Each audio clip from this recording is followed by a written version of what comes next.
All right, so I am going to talk, I'll give you a little bit of an introduction to projects. Let me just say this, and what's possible. We'll make so I haven't updated this one properly. But I just want to show you the start of it, because I'm going to redo the internal parts here, and this is not online. So this is going to be the idea, right? We're going to have I'll have to calculate this again, couple of minutes introduction to the project. So the idea is you would figure out a project, we agree on it.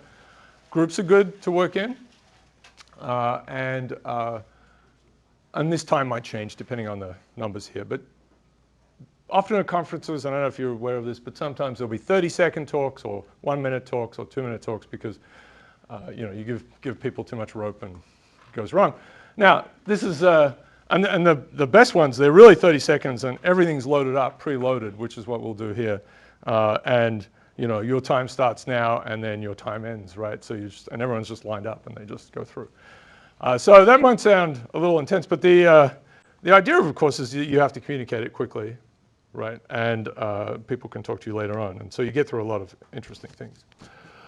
And of course, then you have your big talks and so on. And then we'd have a final presentation, something like that. We'd have you have a report, and you can work on this. Depending on what you work on, it may be a visualization that comes out of it. I've suggested doing this, right? And you can put your project on GitHub, which is a nice thing now. You could store it there. You can run a website there. 2 or 3. You can work by yourself. That's completely fine. And so to give you a sense of things, if you're an undergraduate, you might be working on something that exists. It's a paper. You take it on and try to figure out what's in it, right? So very broad possibilities for what you could work on, up to something that's just basic research, right? So it could be anywhere in between these things. So that depends on you, and I'm happy to discuss all sorts of possibilities. Some of these things, of course, explode because it's actual science, and that's fine, right? So I'm happy to. It's not going to be like you must have this widget at the end or you fail.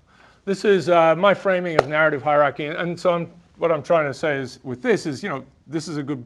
It's once you've really got a great body of knowledge together, you will have all of these scales, and you should have all of these scales because someone else is going to make them for you if you don't, right? And so this isn't just like an advertising thing. This is actually about knowledge, right? How do you distill something into a couple of words well so that you have a coherent frame that will persist as well. And we'll talk a lot about spreading and contagion. It's something I've worked on for about 20 years now, and it becomes, it was always relevant, but it becomes more and more insanely relevant with social spreading and influence and how to make things take off.